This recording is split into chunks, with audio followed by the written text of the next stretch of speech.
Buenas noches, bienvenidos y bienvenidas a una edición más de Temas y Debates. Les saluda Ricardo Sosa. Un viernes con mucho tráfico en la ciudad, actividad intensa comercial en el Gran San Salvador. Llegamos al final de la semana productiva. Gracias por su sintonía a lo largo de toda esta semana. En esta oportunidad el tema: las elecciones para magistrados a la Corte Suprema de Justicia, mes de elecciones y nada menos importante que la del 21 de febrero, donde la comunidad jurídica elige, vota para seleccionar a sus mejores candidatos y candidatas a la Corte Suprema de Justicia y al Consejo Nacional de la Judicatura. En esta oportunidad damos continuidad al tema por la importancia para el sistema judicial, porque no hay situación de mayor indiferencia que este tipo de elecciones. Históricamente no han gozado de la cobertura de los medios de comunicación y es importante que nosotros podamos, como sociedad salvadoreña, tener magistrados y concejales que sean probos, que sean independientes, que apliquen la justicia, que hagan prevalecer todas sus competencias y capacidades técnicas jurídicas al servicio de la sociedad salvadoreña. En esta oportunidad presento a la maestra Oneida Cáceres, quien es candidata a la Corte Suprema de Justicia. Maestra, gracias por aceptar mi invitación. Buenas noches, bienvenida. Buenas noches, licenciado Sosa. Es para mí un honor estar en este escenario muy importante, poderme dirigir a todos los televidentes. Muchísimas gracias. Bueno, maestra, sabemos de su trayectoria profesional. Usted ha formado cantidad incontable de profesionales de las ciencias jurídicas y de otras áreas afines al derecho, como maestra, como docente universitaria, como catedrática especializada. ¿Cómo toma la decisión de dejar a un lado esa etapa que tanto le gusta en la formación académica, en la lucha medioambiental, para aspirar a llegar a la máxima magistratura en El Salvador? Bueno, en primer lugar, siempre me he considerado una persona que llego a un lugar y genero cambios.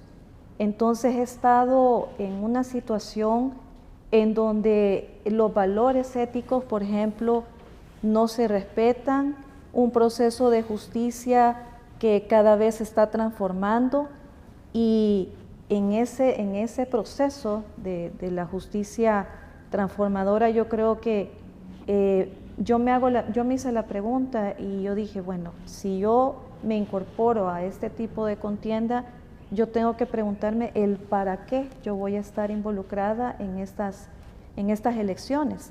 Entonces, me considero con el potencial en primer lugar, en segundo lugar, con la capacidad de poderme comprometer para poder generar esos cambios. Es decir, quiero colaborar, quiero aportar y quiero trabajar con honestidad. Esa es la parte que a mí me llama poderosamente la atención. O sea, muchas veces lo que hace falta es la valentía, porque ponerse en una vitrina en estas elecciones y que a algunas personas es probable que les parezca la candidata, a otros no, porque le falta esto, lo otro, pero yo creo que en esta parte yo me considero con esas credenciales que son las necesarias y principalmente estoy comprometida con los nuevos cambios. Así que esa sería como mi pretensión y tengo el deseo de trabajar por un país mejor. ¿Con qué asociación o asociaciones está propuesta usted, maestra? Sí, yo estoy representando al Círculo de Abogados Salvadoreños, con mucho honor. Háblenos para todos nuestros televidentes y la comunidad jurídica que a esta hora nos sintoniza. ¿Podría usted compartirles un resumen de su formación profesional, su vida como profesional del derecho en el país y parte de su trayectoria de trabajo? Muchas gracias. Fíjese que en mi formación como profesional En primer lugar, bueno, soy abogada de la República de El Salvador, notaria, y me especialicé en Derecho Ambiental. Para eso yo tuve que irme del país porque no había una especialización en la rama jurídica, y tuve que ir a España a especializarme, y fue así como obtuve el título de máster en Derecho Ambiental. Con respecto a lo que es mi recorrido profesional, bueno, fíjese que yo empecé en un bufete de abogados. Tuve esa gran oportunidad de estar en esa escuela con el doctor Guillermo Trigueros Hijo.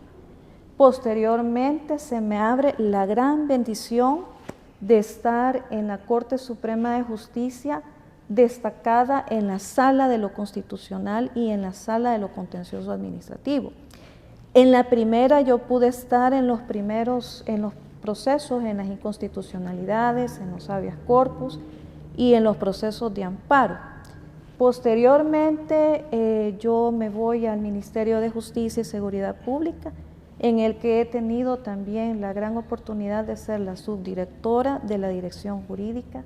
También he colaborado como vocal suplente en el Tribunal Primero de Apelaciones de la PNC, y actualmente estoy encargada de la unidad ambiental del mismo ministerio. En cuanto a los escenarios en los que yo me he podido destacar, he podido colaborar también en la Escuela de Capacitación Judicial. Ya tengo más de 18 años de estar en la escuela, y también en los escenarios de las universidades por el mismo tiempo. Y en la Corte estuve más de 12 años trabajando, y también he colaborado a nivel de publicaciones con el Instituto Iberoamericano de Derecho Constitucional. Así también hemos hecho un libro, El Paradigma Ecológico, en donde yo he dado mi aporte sobre la inversión de la carga de la prueba en el proceso ambiental salvadoreño. Eso sería brevemente lo que ha sido mi recorrido profesional. ¿Cuál es la importancia, maestra, del derecho ambiental? Creo que hay muy poca sensibilización todavía en ese tema. Posiblemente muy pocos profesionales del derecho se han especializado en esta rama tan importante. ¿Cuáles son los principales avances como país? Fíjese que sí, hemos tenido avances, pero desde mi perspectiva no han sido lo suficiente, porque yo le digo, sí tenemos una cantidad de legislación muy importante, pero lamentablemente los gobernantes a nivel general en las diferentes administraciones no han tomado el tema ambiental como un asunto prioritario, un asunto de agenda política. Entonces, si no es prioritario, por ejemplo, el cambio climático global, si no es un tema prioritario, entonces puede haber legislación, pueden haber tratados internacionales, por ejemplo, el Acuerdo de París, u otros avances que hemos tenido en materia de legislación, pero no ha habido voluntad política para poder generar los cambios necesarios para decir que El Salvador ha avanzado sustancialmente en el tema ambiental. Y le voy a decir algo, por ejemplo, con respecto a la jurisprudencia de la Sala de lo Constitucional en los procesos de amparo, todavía tenemos una jurisprudencia un poco cerrada, por cuanto en otros países ya se reconoce derechos a la naturaleza. Por ejemplo, hablar que un chimpancé es sujeto de derecho, no los mismos derechos, por ejemplo, del ser humano, pero por ejemplo el derecho a la libertad, el derecho a la vida, por la similitud que hay con el ser humano. En El Salvador todavía tenemos aquella jurisprudencia viejita que dice de que las obligaciones prestacionales que se encuentran establecidas en el texto constitucional son a favor del ser humano únicamente, y es imposible jurídicamente para los recursos naturales. Entonces hay que cambiar a la Corte. Si hablamos ya de mi llegada a la Corte Suprema de Justicia, yo creo que hay que hablar un poco de lo que es la transversalización del tema en cuanto a dar un cambio cualitativo en la jurisprudencia y que se pueda ver el cambio en materia ambiental.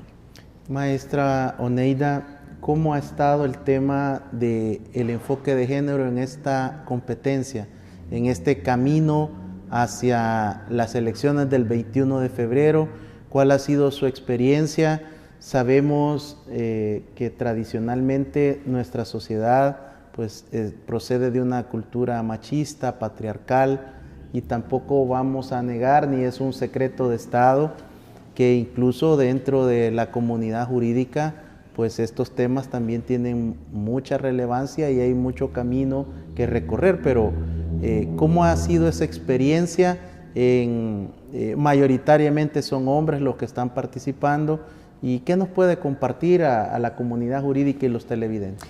Sí, muy buena pregunta. Fíjese que es un tema de valentía, es un tema también de convicción y es un tema también que el proceso en sí mismo de la elección de los magistrados y magistradas de la Corte Suprema de Justicia sí es un valladar, porque realmente mucha gente se ha visto interesada, pero cuando se da cuenta que hay una fase política en donde no solamente es la opinión o el voto del abogado que quiere mejorar las condiciones, sino que al final son los políticos los que tienen que elegir. Entonces, a muchas personas este tema como que les ha desmotivado, porque una, dos veces, entonces como que fuera una lotería. Si realmente no ha habido mucha representación de las mujeres, porque de 25 solamente somos 4 mujeres las que estamos en esta contienda. Y de por sí, en temas, por ejemplo, para dar clases también son más hombres los que intervienen. Y eso precisamente yo me puedo atrever a decir que también es por el mismo rol de la mujer, que trabaja también en casa y trabaja fuera de casa. Entonces está más absorbida por el tema familiar. Esto lo digo con muchísimo respeto, pero es la verdad. Y por el otro lado también de alguna manera se vive la discriminación de que las mujeres no somos capaces. Entonces por eso yo le decía al principio, licenciado Sosa, que es un tema de valentía estar acá, pues, ¿verdad? Porque la mujer, ¿y quién es ella, verdad? ¿De dónde salió? Aunque uno ya tiene una trayectoria, ya tiene una experiencia, pero sí es un reto siendo mujeres. Es más difícil, pero no imposible. Cuando uno confía en Dios también es diferente el escenario. Maestra, ¿cuál es su agenda programática? ¿Cuál es su plataforma para la comunidad jurídica, para los abogados y abogadas que la observan en esta noche? Estamos prácticamente a un fin de semana del día D. ¿Podría usted de manera resumida exponer cuáles son esos ejes transversales de su propuesta para poder entusiasmar a esos indecisos que todavía no deciden si asistir a las urnas el 21 de febrero? Sí, bueno, la primera propuesta es insertarme ya como elegida como magistrada, insertarme en un grupo de 14 magistrados y magistradas. Esa incorporación que va a implicar tener la valentía y el poder de llegar a exponer mis buenos deseos y decirle, bueno, aquí traigo estas propuestas, queremos trabajar en equipo, yo quiero trabajar con ustedes, porque son personas muy capaces, talentosas y las respeto. Entonces esa sería mi primera propuesta, porque no es que uno tenga una varita mágica y entonces el candidato o la candidata que tenga mejores propuestas por esa persona yo voy a votar. No, es que el tema es por etapas, o sea, de llegar, sentarse, investigar y conversar con los compañeros y compañeras. Entonces ese sería el primer paso.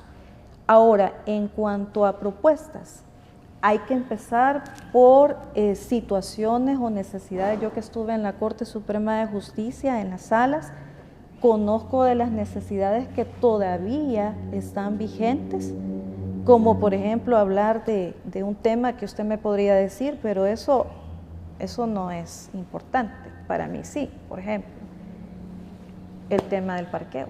que llega un abogado, llega el notario, quiere dejar su libre protocolo y a dónde parquea. Ese es un tema que tiene que ver con planificación y en la medida que uno sepa respetar y valorar al otro, pues yo creo que la gente se va a sentir más incentivada. Pero eso solamente se lo estoy poniendo como un ejemplo. Mi trabajo o mi propuesta versa en 3 ejes específicos y voy a tratar la manera de concretizarlo con base a los destinatarios. El primer eje es el talento humano. Hay que trabajar en lo que es la parte de los incentivos, en lo que es la capacitación del personal, porque si uno quiere dar un servicio de justicia de calidad, hay que ver lo que es la parte del recurso humano. Ahora, el segundo eje hay que ver la administración como un todo. ¿Qué está pasando con los mecanismos de acceso a la justicia? Si realmente le estamos brindando ese servicio de calidad a la ciudadanía, hay que ver también el punto de la tecnología y lo que es la parte de la ética judicial. Esto es bien importante por todos los temas que se comentan y que colegas me han dicho, mire, ¿usted qué va a hacer por la situación de corrupción en la Corte o en el órgano jurisdiccional? Entonces voy a tratar la manera de concretizar, como le dije, con base a los destinatarios. Voy a trabajar por los empleados judiciales y cuando hablo de empleados judiciales, toco el aspecto del escalafón judicial. El escalafón judicial en el sentido de que de repente alguien aparece con un mejor salario. Entonces hay que valorar a aquel empleado que se encuentra comprometido, que se queda después de las horas laborales y entonces todo ese tiempo dedicado a la Corte hay que reconocerlo. ¿Cómo se puede reconocer también la preparación del personal? Es decir, muchos quieren crecer, quieren aspirar, quieren subir, quieren ganar más salario, pero entonces hay que trabajar, por ejemplo, en incentivos, en bonos, por ejemplo, para el que tiene 10, 20 años. Hay que reconocerle ese tiempo, hay que agradecerle el tiempo que le ha dedicado a la institución. También en el tema de la preparación, un sistema de becas nacionales e internacionales. Mucha gente quiere seguir estudiando, pero no puede, no le alcanza el salario. Por otra parte, lo que es el aspecto ético también es bien importante y para ello yo propongo elaborar un manual de buenas prácticas judiciales en donde se potencian los valores éticos y que las evaluaciones establezcan también mecanismos en donde se pueda medir este aspecto, en la parte ética. Ahora, con los abogados en libre ejercicio, yo conozco casos, pero casos bien reales, de colegas que han estado allá en un proceso en la sección de investigación profesional, 8, 10 años demandados y con el agravante que no se pueden postular, se ven limitados de poder participar en este tipo de contiendas. Entonces hay que ir a investigar, o sea, hay que ver qué es lo que está pasando y cómo mejoramos ese tipo de procesos, que sean un poco más ágiles. En cuanto a los abogados en libre ejercicio, también incorporarlos a lo que es precisamente las capacitaciones. O sea, también eso es bien importante. Con los notarios, yo me he fijado, yo no hice el examen de notariado ya con esta nueva modalidad, yo lo hice cuando eran comisiones y cuando uno tenía la oportunidad de defenderse. Pero, por ejemplo, que una persona que está en la práctica notarial lo tenga que hacer 3 veces y no sepa realmente por qué falló, cuáles fueron los motivos, o sea, esto es indignante definitivamente. Entonces hay que revisar también qué es lo que está pasando con ese examen de notariado. O sea, yo sería la primera en pedirle a la Corte, por favor, explíquenme cuáles son las razones por las cuales yo dejé mi examen, si para mí yo he contestado todas las preguntas de una manera positiva. Con respecto también a los que están haciendo sus prácticas jurídicas, también incorporarlos en las capacitaciones, que desde ya ellos vayan teniendo una formación Y con respecto a los jueces, hay que revisar también esos procesos incoados en contra de los jueces en investigación judicial, porque esa ley de la carrera judicial también merece una reforma y hay que ver los criterios que se tienen.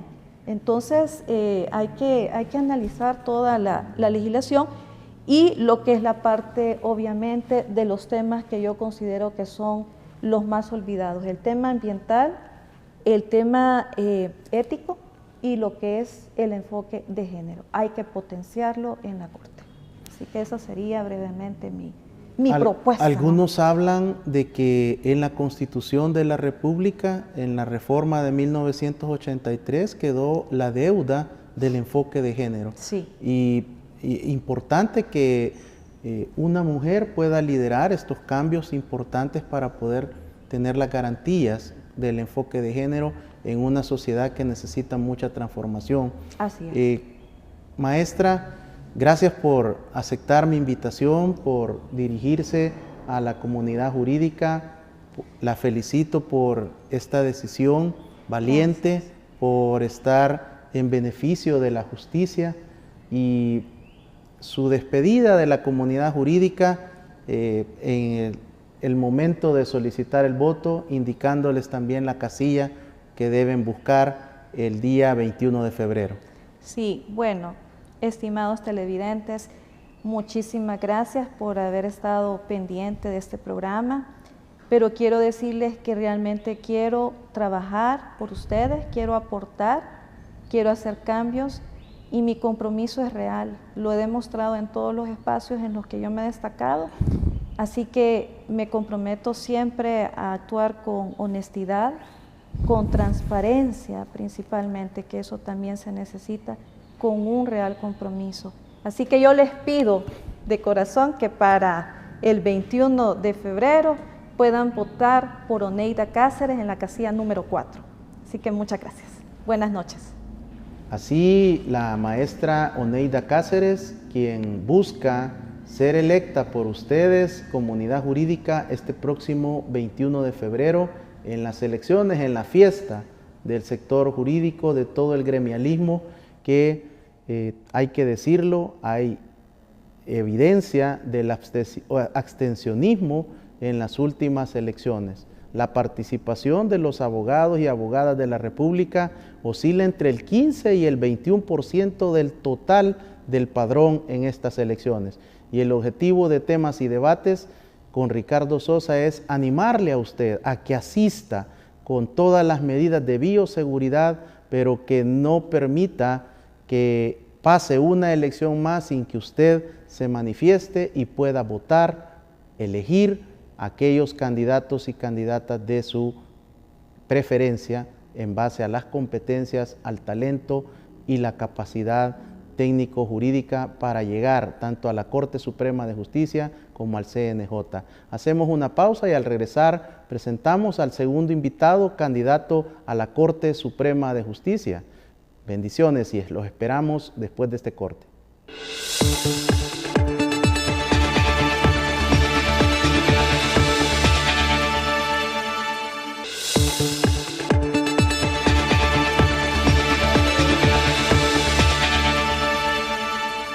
Gracias por continuar en nuestra sintonía. El tema de esta noche de viernes es las elecciones del gremio jurídico el próximo 21 de febrero para elegir a los candidatos a la Corte Suprema de Justicia.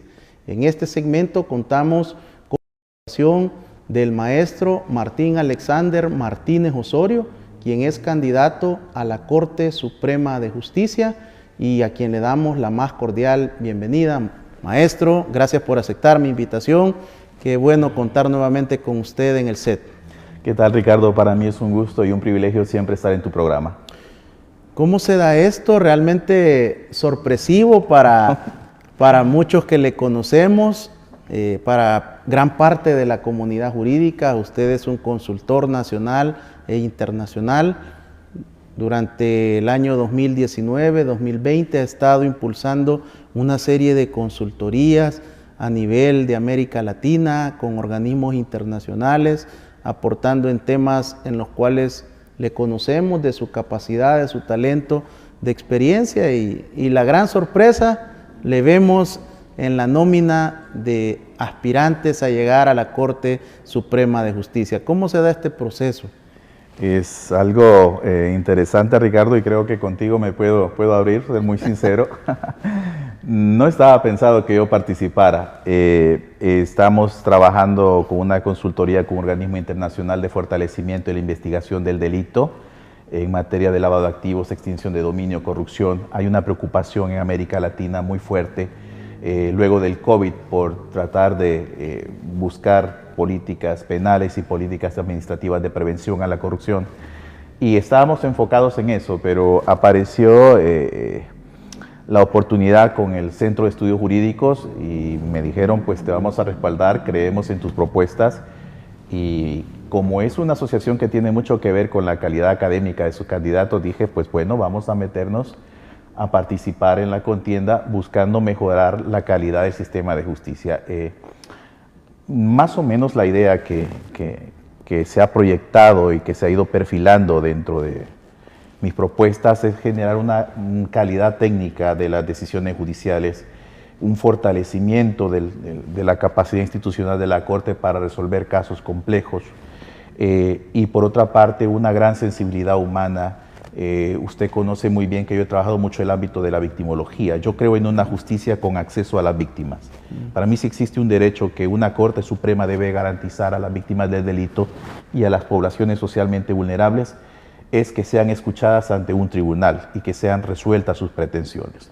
Entonces, cuando yo vi la necesidad de una justicia con una mayor calidad técnica, particularmente de las salas, mi objetivo básicamente va para la sala penal, es aumentar la calidad técnica de las casaciones, pero por otra parte también ir mejorando ciertos instrumentos normativos que requieren actualización y que a través de una coordinación de diversas instituciones podemos irlos mejorando. Pienso, por ejemplo, la ley contra el crimen organizado, la nueva ley de lavado de dinero que viene, hay ordenamientos como la ley antiterrorista, que va a requerir no solo un esfuerzo de una institución, sino de todo el sector justicia para lograr una mayor eficacia y una mayor actualización conforme los cánones de una justicia del siglo XXI.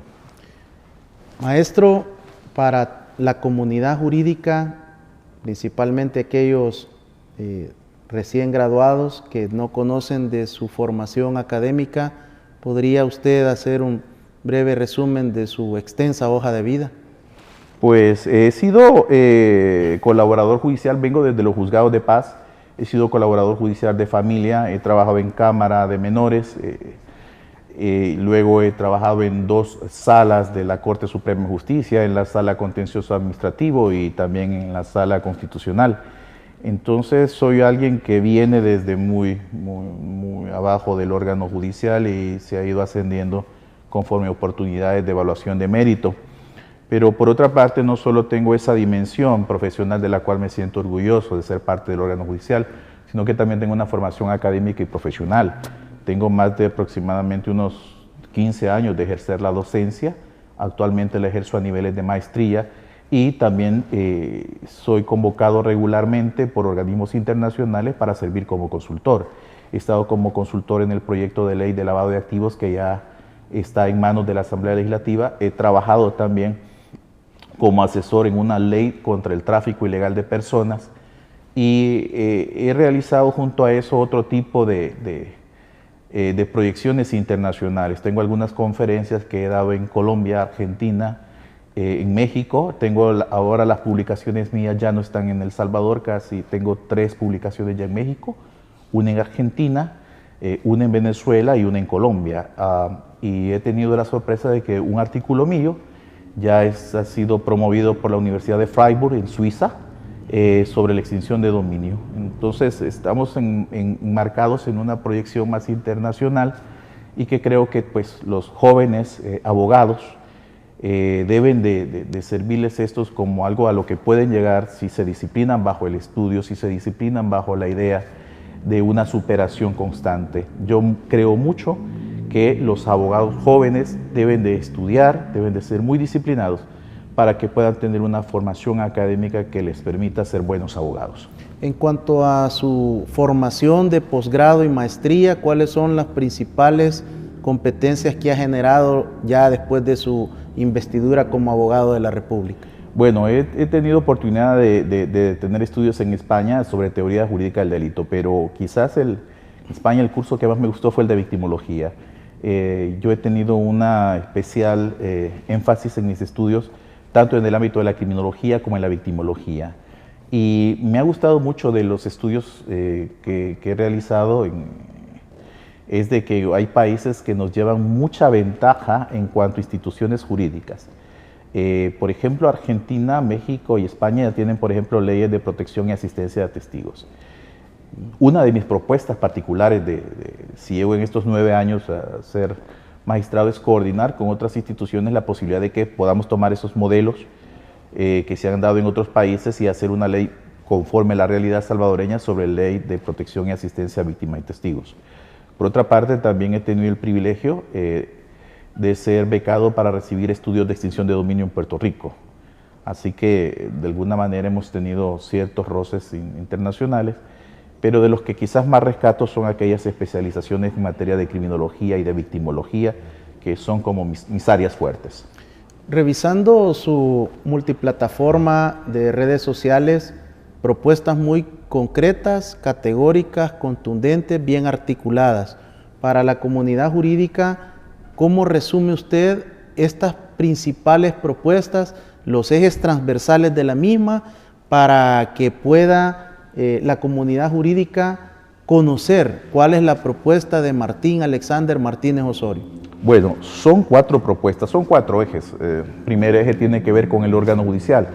Mejorar un entorno organizacional saludable conforme las nuevas técnicas de gestión para una eficacia en el servicio. Una segunda proyección que va dirigida a la comunidad jurídica y que se relaciona con las posibilidades de formación y capacitación de abogados litigantes y una conexión con las universidades. El órgano judicial tiene que ver cómo va cualificando, va aportando mayor valor agregado a las universidades en la formación de abogados. El tercer eje tiene que ver con reformas, modificaciones de leyes que estamos viendo que tenemos problemas en su aplicación. Ley de crimen organizado ya merece de alguna manera que empecemos a reflexionar su reforma. La ley especial contra actos de terrorismo, hay sentencias de la Sala Constitucional que establecen ciertas cuestiones que no han sido sometidas a la ley y pues tiene que haber un proceso de modificación y también de divulgación a la comunidad jurídica. Y la cuarta, que tiene que ver con una justicia adecuada para la protección y acceso a la justicia a grupos socialmente vulnerables y a víctimas del delito. Creo que un sistema de justicia tiene que ser sensible a las necesidades de las víctimas. Y todas estas propuestas, Ricardo, las hago porque las he conversado con una variedad de abogados y ellos me han contado casos particulares. Y yo cuando veo, no, esto tenemos que ver cómo, de qué manera lo hacemos. El caso de las víctimas es el más complicado. Hay víctimas que sus seres queridos han desaparecido, no tienen noticias, no saben a quién pueden recurrir. Creo que al menos el sistema de justicia debe buscar una ayuda para ellos, al menos qué procedimientos deben de seguir con relación al sistema de justicia. No tenemos con relación a las víctimas acompañamiento, las víctimas están yendo solas a las audiencias. Y dentro del derecho comparado, uno de los ejes fundamentales que estoy viendo en otros países es que las víctimas vayan acompañados o por letrados, o por abogados, o por agentes especializados. Entonces, esas son las 4 propuestas enfocadas en 2. Mejorar la calidad técnica del sistema de administración de justicia y una justicia más sensible a las necesidades de los más vulnerables. Maestro, usted ha trabajado en 2 salas. Conoce la cantidad de casos que se encuentran acumulados, la carga laboral, tanto para los señores y señoras magistradas es alta, pero también para el personal técnico especializado. Una de las demandas de la sociedad, de las víctimas, es una pronta y cumplida justicia. Usted que está ahí, que conoce la realidad, ¿cuál sería una propuesta para poder hacer que todos estos casos que generan una mora judicial puedan avanzar en una próxima magistratura de ser favorecido con el voto en las próximas elecciones? Hay que ver, con relación a los retardos en la sustanciación del proceso, hay que ver situaciones, por ejemplo, de los juzgados, que hay unos que tienen mayor sobrecarga laboral que otros. Entonces, había una propuesta muy importante que había, de alguna manera, promovido en su momento el doctor Florentín Meléndez del mapeo judicial, que supone una distribución de competencias. Entonces, puede darse, seguir y continuar ese proceso de mapeo judicial para ir distribuyendo a nivel nacional las cargas o los ámbitos de territorialidad y de competencia por razón de la materia a los tribunales. Con relaciones a las salas, puede que quepa la posibilidad de contratación de mayor personal a través de mérito y capacidad, y por otra parte ver sistemas de gestión administrativa, sistemas de gestión tecnológica. Tenemos que adecuar la justicia a la tecnología y eso puede reportar avances. Un elemento también importante que por qué los procesos se atrasan es a veces porque son procesos complejos. A nivel de sala constitucional, a nivel de sala penal, sala civil, hay procesos que verdaderamente son muy complicados y en esos casos, para ir mejorando la sustanciación, hay que fortalecer la capacitación al personal.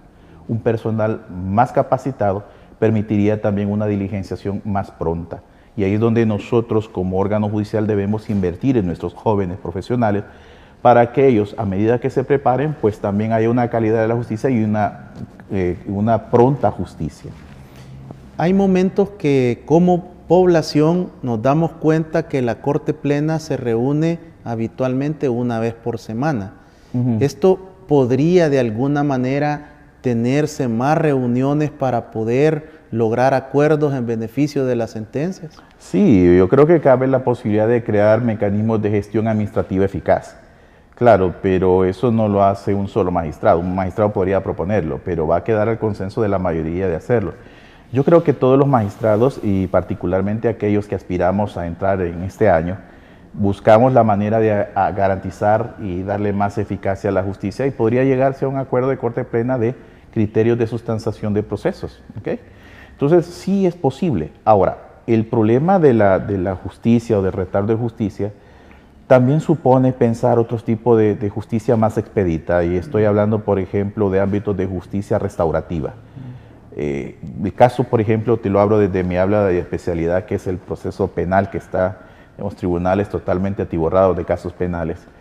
Yo creo que aun y cuando tengamos algunas salidas alternas que suponen utilización de mecanismos de conciliación o mediación, yo creo que podemos ir fortaleciendo sistemas de justicia restaurativa para que estos casos no vayan a sede penal, sino que se quede en el compromiso de las partes.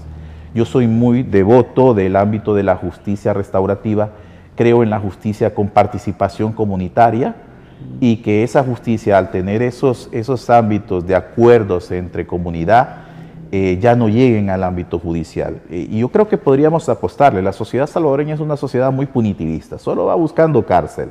Tenemos que ir cambiando un poco la concepción a justicia, donde las partes puedan confrontarse, llegar a arreglos, y que únicamente veamos los cumplimientos de esos acuerdos con la participación de la comunidad. Entonces, creo que podría ir disminuyendo el número de casos que conoce la justicia tradicional penal a través de incorporando justicia restaurativa, reparación, mediación, y que sería una apuesta muy interesante. ¿Cuál sería su propuesta? Actualmente 36.804 privados de la libertad en los diferentes centros penitenciarios en el país, de los cuales el 23% están en fase de instrucción, de detención provisional. Más de 6.000 en los próximos 3 meses cumplirán el plazo de la detención provisional. ¿Cómo trabajar esto a nivel del sistema de justicia en los diferentes tribunales para que la medida de detención provisional no sea la regla? Pues no hay mucho que hacer. Ya la Sala Constitucional anterior dictó un habeas corpus muy importante con relación a los privados de libertad, y particularmente sobre el derecho a la humanidad en el cumplimiento de las penas y de la atención provisional. Y me recuerdo que en ese fallo la Sala Constitucional fue bien clara en decirle a los jueces que en lo posible deben de buscar medidas alternas a la prisión preventiva. Por otra parte, se dice muy claramente en esa decisión de la Sala Constitucional, se me ha ido ahorita el número de ese habeas corpus, que también los fiscales deben procurar en lo posible no utilizando la detención administrativa de una forma excesiva. Si nos atenemos a ese texto, lo que tenemos que buscar a través de la colaboración institucional con la Asamblea Legislativa es crearle alguna propuesta a leyes que permitan de alguna manera favorecer la sujeción al proceso de estos bajo otras condiciones. Ahora se está haciendo con la ley de brazaletes electrónicos, la ley de monitoreo electrónico. Podría ser una buena medida para la sustitución de la prisión preventiva. Pero creo que el problema es más de fondo. El problema es una cultura sumamente punitivista donde la prisión es la regla y la libertad es la excepción. Donde el éxito se fundamenta en la captura. Correcto, obviamente. Y ves tus índices de éxito como institución a partir de cuántas capturas has hecho, cuántas órdenes de detención administrativa has hecho. No, tendríamos que cambiar totalmente la cultura. Tenemos que ser claros que tanto la Convención Americana de Derechos Humanos como el Pacto Internacional de Derechos Civiles y Políticos, y más la jurisprudencia de la Corte Interamericana, ha dicho que la prisión preventiva es la excepción y no la regla. Entonces, lo único que tenemos que hacer es cumplir las decisiones de los fallos constitucionales que ha brindado la anterior conformación de la Corte como la actual, que se está haciendo en habeas corpus para ir disminuyendo ese número.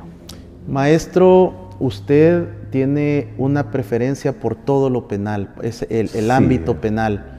Y dentro del ámbito penal se ha recibido mucha crítica a la Corte Plena por el tema del Instituto de Medicina Legal.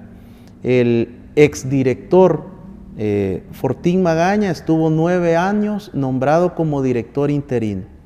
Se va él, termina su periodo y el actual director es director interino.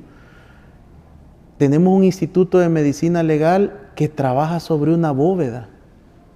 No tiene instalaciones dignas como ese personal técnico médico especializado de altísima calidad reconocido, entre otros por el equipo antropológico de Argentina y otras escuelas antropológicas a nivel del mundo. ¿Cómo podemos mejorar el ámbito del Instituto de Medicina Legal en favor de las víctimas? Bueno, y no solo en favor de las víctimas, sino de la investigación del delito. Tenemos un personal muy cualificado, entonces lo que debemos de hacer es apoyarlo, motivarlo a que se prepare más y que brinde lo mejor de su función a la hora de la investigación del delito y asistencia a víctimas. Pues lo primero que habría que llegar es nombrar un director, ver méritos, ver capacidades, ver idoneidad técnica para que quien sea nombrado sea el mejor. Y por otra parte, ver de qué manera potenciamos los ámbitos de competencia funcional que tiene el instituto para una mejor investigación del delito. Generalmente dentro del ámbito del proceso penal, la investigación del delito y su fortalecimiento es clave. Entonces, medicina legal puede aportar mucho más de lo que ha hecho. La victimología es uno de los pilares fundamentales de su propuesta.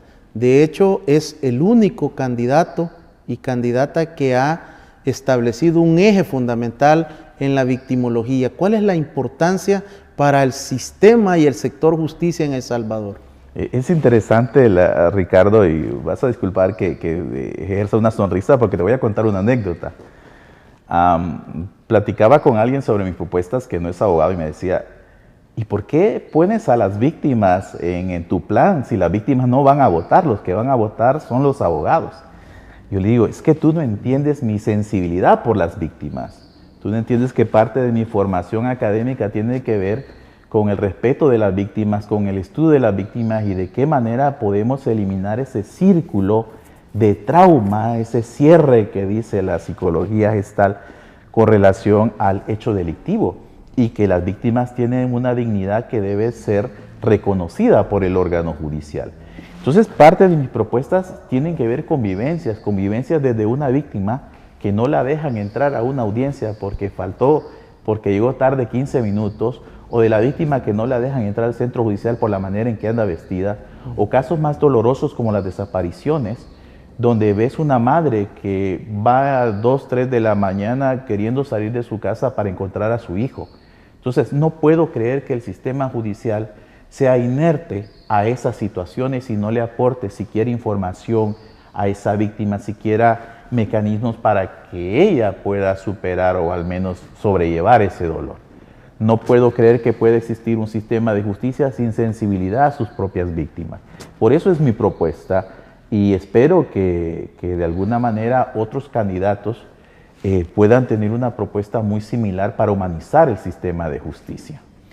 En relación siempre a las víctimas, maestro, al Estado salvadoreño tradicionalmente le ha importado solo la víctima testigo. Y cuando le absorbe toda la información que puede servir para condenar al procesado, la desecha. No le brinda la asistencia, el tratamiento integral, la protección. Y hemos tenido muchas víctimas en procesos que han sido asesinadas.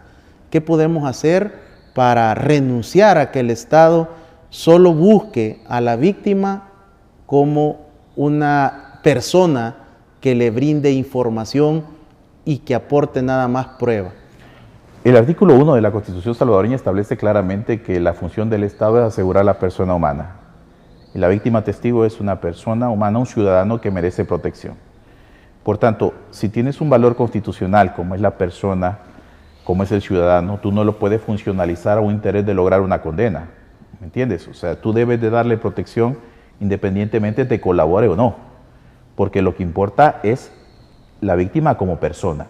Dentro de mis propuestas se encuentra actualizar y modernizar esa ley de protección de víctimas y testigos que tenemos para evitar esos problemas de funcionabilidad de la víctima a favor del proceso penal.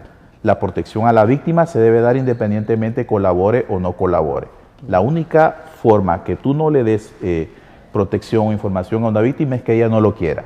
Pero el Estado debe presentarle una gama de propuestas para decirle tú como ciudadano me importas y voy a protegerte y voy a lograr en lo posible que conozcas los hechos, que participes en el proceso y posiblemente también obtener una reparación integral por parte de quien te cometió el delito, por parte del perpetrador. Hablando de eso, maestro, tenemos una ley de protección a víctimas y testigos, pero que está claramente identificada cuáles son sus competencias y muchas falencias. A lo largo de estos programas ha quedado claro que la Corte Suprema de Justicia tiene iniciativa de ley. ¿Por qué no vemos que la Corte Suprema genere iniciativas para reformas, para nuevas leyes? ¿Es que esta función, esta competencia la han dejado de lado más para que la Asamblea Legislativa, el órgano ejecutivo, desarrollen las iniciativas? Sí, el órgano judicial tiene iniciativa en aquellos ámbitos que son de su competencia. Cuestiones de asistencia y protección a la víctima, si bien puede tener una voz promotora la Corte Suprema de Justicia, un rol protagónico, no puede dejar de lado a la Fiscalía y a la Policía. Quien tiene el primer contacto con la víctima son los policías. Entonces, luego aparece la idea de la dirección funcional de la Fiscalía, los fiscales también tienen contacto con la víctima y luego el órgano judicial. Lo que se debe buscar es una interrelación entre todos estos entes para lograr una mayor eficacia. Y esto llevaría también a que existan diversas competencias y funciones en cada rol dentro de las agencias del sistema penal. Creo que el órgano judicial puede hacer mucho, pero podemos hacer mucho más si incorporamos fiscalía, policía y de alguna manera otros entes que pueden servirlo.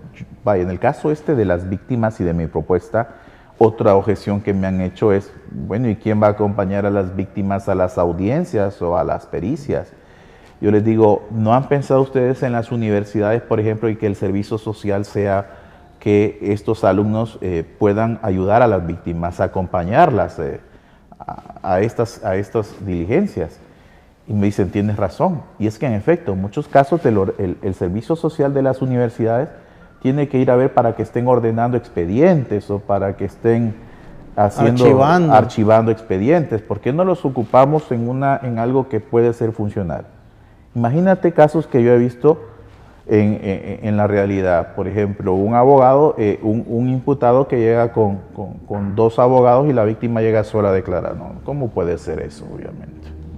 Entonces tenemos que ir viendo de qué manera equilibramos dentro de la justicia penal esos derechos tanto del imputado como de la víctima, sin que tenga que entenderse que la preponderancia de unos en cuanto a derechos sea una disminución de los derechos de otros.